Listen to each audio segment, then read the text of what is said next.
কত জ্ঞানী গুণী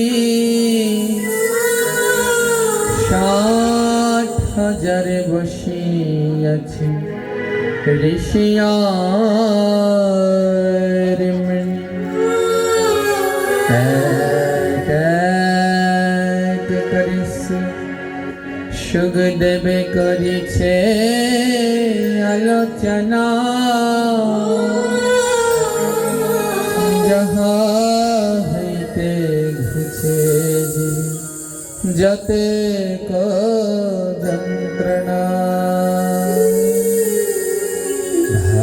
ভগবাদ কথামৃতম পরম মধুর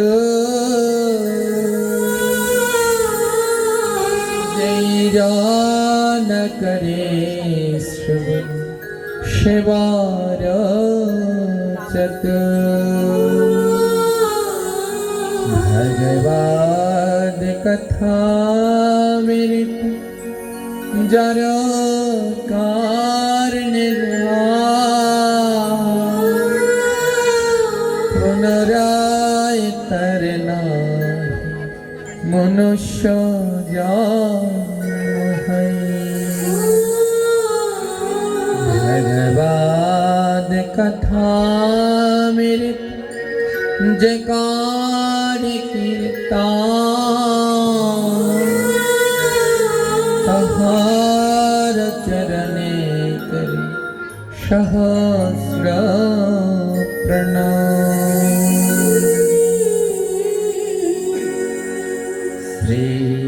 শ্রীমদ্ ভগবৎ ভক্তাশ্রোতব্যম পুরুস্বাত্তম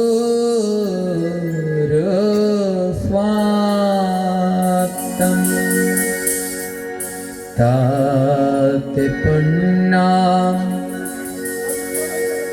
বাচসাভুক্তম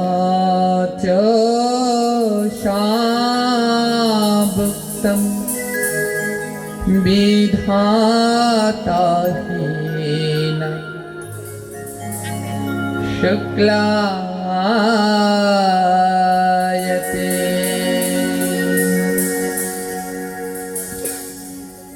শ্রীমদ্ ভাগবতমের দশম স্কন্ধে বর্ণিত ব্রহ্মা স্তুতিতে ভগবানের এই বিশেষ শ্লোকটি রয়েছে। এই শ্লোকে বলল কি শ্রীমদ ভাগবতম ভক্তা শ্রোতব্যম পুরুষোত্তম, বলে ভাগবত পাঠ এবং ভাগবত শ্রবণে সর্বশ্রেষ্ঠ মাস হলো পুরুষোত্তম মাস। খুব ধ্যান দিয়ে শুনবেন। ভাগবত আলোচনা এবং ভাগবত শ্রবণ, কীর্তন এবং শ্রবণ অর্থাৎ পাঠ করা এবং শ্রবণ করা, এই দুটোর জন্য সর্বশ্রেষ্ঠ সর্ব উত্তম মাস হলো পুরুষোত্তম মাস। এবার বলবেন বাবা এই মাসটা আবার কি? 12 মাসের নামের ভিতরে তো পুরুষোত্তম মাস নেই। আমাদের সনাতন ধর্মে 12টি মাস রয়েছে।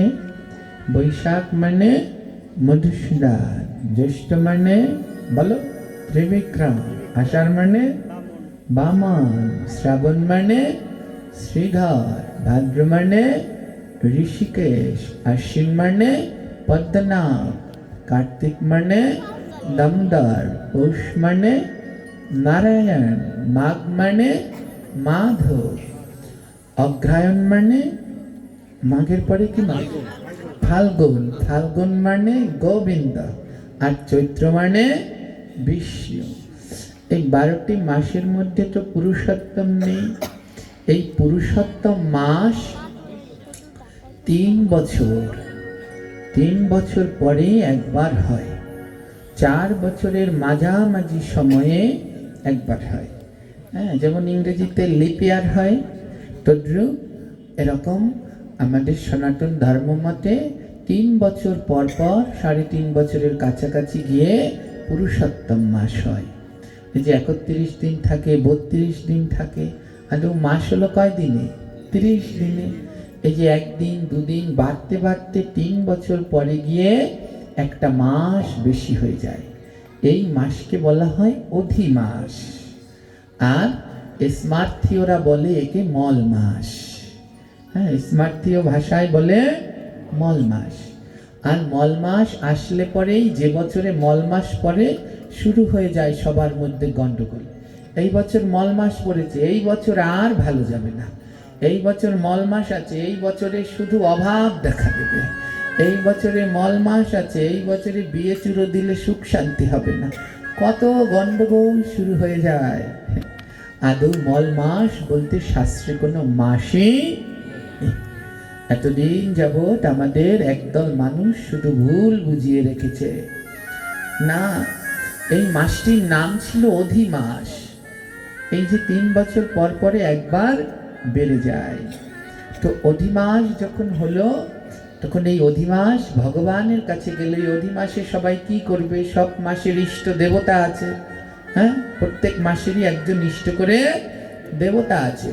হ্যাঁ, যেমন মধুসূদন মাসে ভগবানের, মধুসূদন বৈশাখ মাস, এর দেবতা হলো স্বয়ং মধুসূদন। জ্যৈষ্ঠ মাস এর ত্রিবিক্রম, এর ইষ্টদেব স্বয়ং ত্রিবিক্রম দেব। প্রত্যেক মাসের একজন অধিদেব আছে। তো অধিমাসের কোনো অধিদেব নেই। তো মানুষের মনে কৌতূহল শুরু হয়ে গেল যে এই মাস, এ মাসে আমরা কি করব? সবাই সেবা অর্চনা বন্ধ করে দিলে। তখন এই অধিমাস ভগবান শ্রীহরির শরণাপন্ন হলেন। গোবিন্দ, আমি অধিমাস, যদি আমি পাপ হই তাহলে আমাকে কেন সৃষ্টি করলে? আমি যদি পাপ হই তাহলে আমাকে কেন সৃষ্টি করলে? তখন ভগবান বলল, না, তুমি পাপ নও, আমি তোমায় আশীর্বাদ করছি। এই সকল মাসের মধ্যে শ্রেষ্ঠ মাস হবে তুমি। আর আমার যতগুলো নাম আছে, এই নামের মধ্যে শ্রেষ্ঠ হলো পুরুষোত্তম। তাই তোমার নাম হবে পুরুষোত্তম মাস। যেই বছরে পুরুষোত্তম মাস পড়বে, ভক্তদের সেই বছর বড় আনন্দের হবে। কারণ 100 বছর ধরে দামোদর মাসে ব্রত করলে যেই পুণ্য, যেই ফল লাভ করা যায়, 1 বছর পুরুষোত্তম মাস করলে সেই পুণ্য, সেই স্বীকৃতি লাভ করা যায়। চিন্তা করতে পারছেন? এক জন্মে আমরা 100 বছর দামোদর মাস পালন করতে পারবো কি? জোরে বলেন, পারবো? অনেকে মনে করেন 100 বছর বাঁচলে তো পারবো। তো 100 বছর বাঁচলেও পারবো না, কারণ শিশুকালে তো কতটা হারিয়ে ফেলেছি। হ্যাঁ, 100 বছর ধরে দামোদর ব্রত পালন করলে যে পুণ্য হয়, 1 বছর একটা পুরুষোত্তম মাস পালন করলে সেই স্বীকৃতি, সেই কৃপা লাভ করা যায়। কেউ যেন আবার পুণ্যের লোভে করবেন না, ফলের লোভে করবেন না। ফলের আশা করে কোনো কর্ম করতে নেই। ভগবানকে ভালোবেসে সমস্ত কর্ম করতে হয়। তো 100 বছর দামোদর ব্রত করলে যে স্বীকৃতি লাভ হয়, একটা পুরুষোত্তম ব্রত পালন করলে সেই স্বীকৃতি লাভ হয়। এই কথাটা সবাইকে অনেক আগেই আমি এই মেসেজটা দিচ্ছি। এই বছর আসছে, নতুন বছরেই পড়েছে পুরুষোত্তম মাস। হ্যাঁ, জ্যৈষ্ঠ মাসের 2 তারিখ থেকে শুরু হবে পুরুষোত্তম মাস। আপনারা যেন মল মাস ভেবে আবার আহামরি ভয় ভয় করে মরবেন না। এই মাস গোবিন্দের বড় কৃপার মাস। দামোদর মাস যেমন করে পালন করে, এক সিদ্ধ হবিষ্যন্ন পায়, 1 মাস ধরে হবিষ্যন্ন পেয়ে ব্রত করবেন। যারা হবিষ্যন্ন না পারেন, তারা সাত্বিক আহার করে গোবিন্দকে ভোগ দিয়ে প্রতিদিন নিত্য প্রসাদ পাবেন। এ মাসে সকালবেলায় যেমন প্রাতঃ স্নান করেন, ব্রহ্ম মুহূর্তে স্নান করবেন, মঙ্গলারতি করবেন। ভগবানকে যেমন দীপদান করেন দামোদর মাসে, এই মাসেও ঠিক তেমনিভাবে ভগবানকে দীপদান করবেন। এবং এই মাসের বিশেষ স্বীকৃতি হলো হরিকথা, ভাগবত পাঠ, হরিকথা শ্রবণ এবং নিজে নিজে ভাগবত পাঠ কীর্তন করা। এই শ্লোকটাই ভাগবতে বললেন যে ভাগবত শ্রবণ এবং কীর্তনের সর্বশ্রেষ্ঠ মাস হলো পুরুষোত্তম মাস। এই বছরে সেই পুরুষোত্তম মাস পড়ে গেছে, আর 2 মাসটা 3 মাস পরেই হয়ে যাবে সেই পুরুষোত্তম মাস। সবাই মনে মনে প্রস্তুতি নিয়ে রাখবেন, কারণ এই মাসটা বড় দুর্লভ। কত বছর পরে পেতে হয়? 3 বছর 3.5 বছর পরে গিয়ে পাওয়া যায়। তো আবার 3 বছর 3.5 বছর বাঁচবো, কোনো গ্যারান্টি আছে কি? নেই। তাই অবশ্যম্ভাবীভাবে সবাই পালন করবেন এই পুরুষোত্তম মাস। আর কালকে রয়েছে একটি বিশেষ ব্রত, একটুকু না বললে হয় না। কালকে একটি বিশেষ ব্রত রয়েছে। কি ব্রত জানেন তো সবাই? জোরে বলেন। এটা আমাদের দলের লোকেরা বলছে, আপনারা বলেন। হ্যাঁ, জোরে বলুন। মায়েরা পিছনের দিকে বলুন। কালকে কি করে? দুপুর বেলায় ভোগ টোক দিয়ে প্রসাদ পায় না। 180 জন এই করে। দোল পূর্ণিমা মানেই দুপুর বেলা ভোগ টোক দেয় রান্না করে, তারপর প্রসাদ পায়। মহা পাপ হয়ে যাবে। দোল পূর্ণিমা গৌর পূর্ণিমার দিন উপবাস থেকে ব্রত পালন করতে হয়। আর কালকের ব্রতটা তো বিশেষ ব্রত, এমন ব্রত আর হয় কিনা কেউ জানে না। হ্যাঁ, এটা 4 যুগের ব্রত, 1 যুগের নয়। সত্য যুগের নাম ছিল হোলি, ত্রেতা যুগের নাম ছিল ফাগুয়া, দাপর যুগের নাম ছিল দোল, আর কলি যুগের নাম হলো গৌর পূর্ণিমা। আসছে কালকে সেই গৌর পূর্ণিমা। এই গৌর পূর্ণিমার দিন মহাপ্রভু ধরাধামে অবতীর্ণ হয়েছেন। হ্যাঁ, তাই কালকে অবশ্যই সবাই উপবাস থাকবেন এবং ব্রত পালন করবেন। হ্যাঁ, যে যতটা সুন্দর পারেন, যে নির্জলা থাকতে পারেন সে নির্জলা থাকবেন, যে নির্জলা না পারেন সে জল ফল খাবেন, যে জল ফল না পারেন সে সাবু সবজি একাদশীর মতো এমনি প্রসাদ নিয়ে ব্রত করবেন, কিন্তু কেউ বন্ধ দিবেন না। যারা এখানে এসেছেন কেউ বন্ধ দিবেন না। বলে কেন বন্ধ দেব না কেন? এ বড় স্বীকৃতি। গ্রহন্ত সিদ্ধান্ত দিয়ে বললেন 1000 একাদশী করলে যেই পুণ্য পাওয়া যায়, একটা জন্মাষ্টমী করলে সেই পুণ্য লাভ করা যায়। কয়টা? 1000। মায়েরা মনে মনে বলছে এই তো একটা সুন্দর বুদ্ধি পেয়েছে, আর একাদশী করা লাগবে না, বছরে একটা জন্মাষ্টমী করবো, 1000 হয়ে যাবে। এই আবার মনে মনে ভাবছেন নাকি? তাহলে কিন্তু সাবধান। হ্যাঁ, সাবধান হয়ে যান। হ্যাঁ, এই যে এক বাসায় গিয়েছি, তারা তো সবাই চাকরি করে, তো এবার এসে কান্নাকাটি লাগিয়েছে, এই সেই বিভিন্নতা। তো আমি বলছি কি, মাতাজি প্রভু আপনারা কি জব করেন? আপনারা জব করেন, আপনাদের সব দুঃখ দুর্দশা কেটে যাবে। আপনারা জব করেন? তো মাতাজি বলছে হ্যাঁ আমিও জব করি, আমার স্বামীও জব করে। আমিও জব করি, আমার স্বামীও জব করে, দুইজনেই আমরা জব করি। সেই সকাল 6টায় যাই আর 4টার সময় আর। তা আমি বলছি জব করেন, সকাল 4টায় যান, 6টায় যান আর 4টায় আসেন। বললে হ্যাঁ আমরা জব করি, তো কঠিন আমাদের জব। আবার যেন কেউ এই জব করেন না। হ্যাঁ, তো আমি বলেছি মালা জপের কথা, আর তারা ভেবেছে কি চাকরি জপের কথা। তো এমনটা করা যাবে? একটা একাদশী বন্ধ করা। ভগবান সব পাপ ক্ষমা করবে, কিন্তু একাদশী না করলে সেই পাপ ভগবান ক্ষমা করবে না। 1000 একাদশী করলে যে পুণ্য হয়, একটা জন্মাষ্টমী ব্রত করলে সেই স্বীকৃতি লাভ হয়। 1000 জন্মাষ্টমী করলে যে স্বীকৃতি হয়, একটা রাধা অষ্টমী করলে সেই স্বীকৃতি লাভ হয়। বলো না গো রাধে রাধে। চিন্তা করতে পারছো? হ্যাঁ, কত স্বীকৃতি হয় রাধা অষ্টমী ব্রত করলে। দুঃখ কি, রাধা অষ্টমী তো অর্ধেক করে না, আর বাকি অর্ধেক করে, তা আবার অর্ধবেলা উপবাস। অর্ধবেলা কোনো উপবাস হয় না। যেই ব্রতের পারণ নাই সেই ব্রতের দরকার নাই। ব্রত করলে অবশ্যই তার পারণও করতে হয়।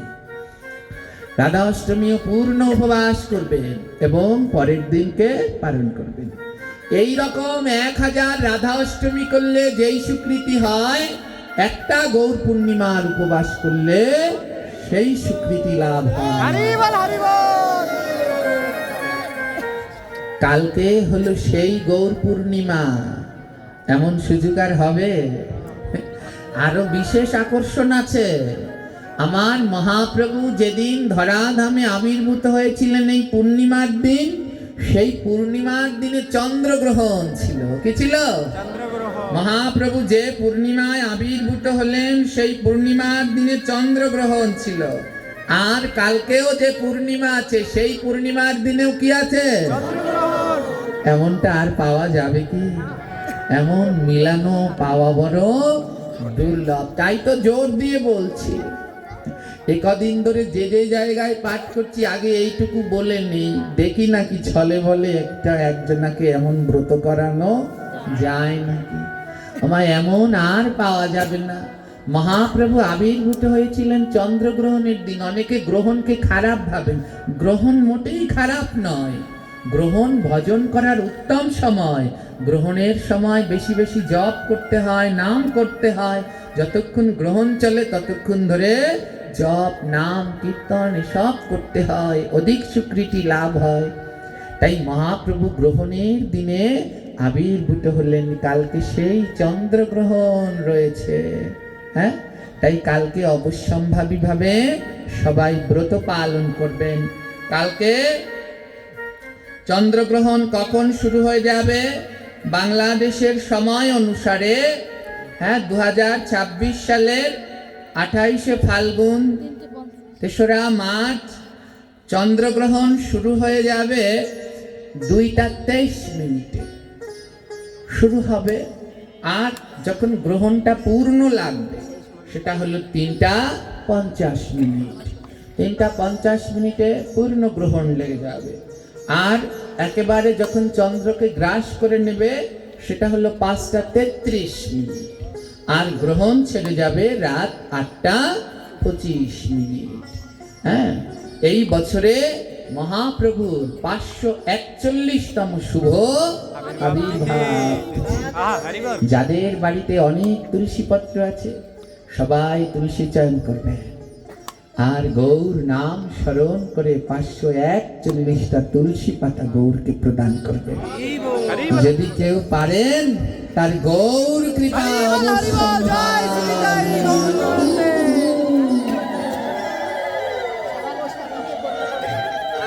ধ্যান দিন।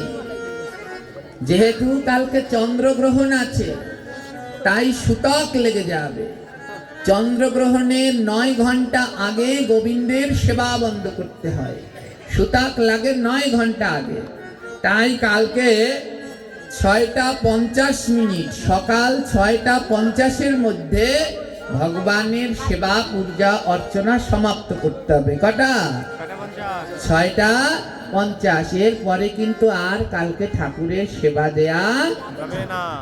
সকাল 6:50 মধ্যে ভগবানের সমস্ত সেবা সমর্পণ করে ঠাকুরকে পর্দা দিয়ে ঢেকে দেবেন। যাদের বাড়ি দুর্গা কালী মনসা মন্দির আছে একেবারে ঢেকে দেবেন। গ্রহণের সময় দেবী মূর্তি দেবতা মূর্তি দর্শন করলে মহা মহা পাপ লেগে যায়। আর তারপরে যে যত পারেন হরিনাম করবেন, ভাগবত গীতা পাঠ করবেন, মালা জপ করবেন। জপ মানে বুঝছেন, আবার ব্যাগপত্র নিয়ে অফিসে যাবেন না। জপ করবেন, হরিনাম করবেন। রাত্র 8:25 সময় গ্রহণ ছেড়ে যাবে। গ্রহণ ছেড়ে গেলে সবাই গিয়ে স্নান করবেন। গ্রহণের শেষে স্নান করতে হয়। গ্রহণের পরে যদি স্নান না করে পরে 7 জন্ম কুষ্ঠ রোগী হয় এবং অগণিত দুঃখে সে ভোগী হয়ে যায়। হ্যাঁ, তাই অবশ্যম্ভাবী ভাবে গ্রহণ ছেড়ে গেলে স্নান করবেন। এরপরে ভগবানকে অভিষেক করাবেন। হ্যাঁ, গৌর পূর্ণিমায় মহাপ্রভুর অভিষেক হয় সন্ধ্যায়। কিন্তু এবছর গ্রহণ আছে দেখে হবে 8:25 পরে। ভগবানকে দুধ, দধি, ঘি, মধু, শর্করা, শর্করা মানে চিনি, বিভিন্ন রকমের ফলের রস দিয়ে সুন্দর করে অভিষেক করাবেন। তারপরে যারা নেড়া বুড়ির ঘর পুরান, ভগবানকে সে ঘরে নিয়ে যাবেন, নিয়ে ওখানে বসিয়ে ভগবানকে পুজো করবেন। পুজো করে তারপরে ভগবানকে নিয়ে স্থাপন করবেন, বুড়ির ঘরে আগুন দেবেন, সবাই মিলে হোলির রং উৎসবে মেতে উঠবেন। তো কালকে হলো সেই বিশেষ তিথির গৌর পূর্ণিমা। মহাপ্রভু যেদিন ধরাধামে আবির্ভূত হয়েছিলেন সেদিন গ্রহণ ছিল, আর কালকে পূর্ণিমায়ও গ্রহণ আছে। তাই এমন পূর্ণিমা আর জীবনে নাও পেতে পারি। তাই কালকে সবার একান্তভাবে ব্রত পালন করা কর্তব্য। করবেন তো কালকে?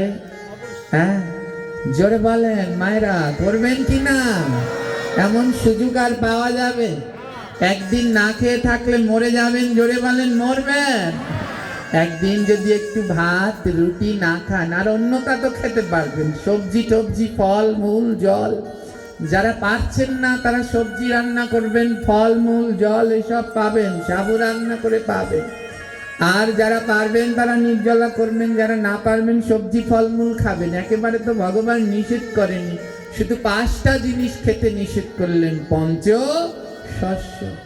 একদিন যদি ভাত রুটি একটু না খান মরে যাবেন, এতে মরবেন না। বিশ্বাস রাখুন, গোবিন্দের উপরে বিশ্বাস রাখুন। একদিন না খেলে কিচ্ছু হয় না। আমি তো 12 মাস ভাত খাই না, মরে যাব? হ্যাঁ মরে যাই, মরবো না।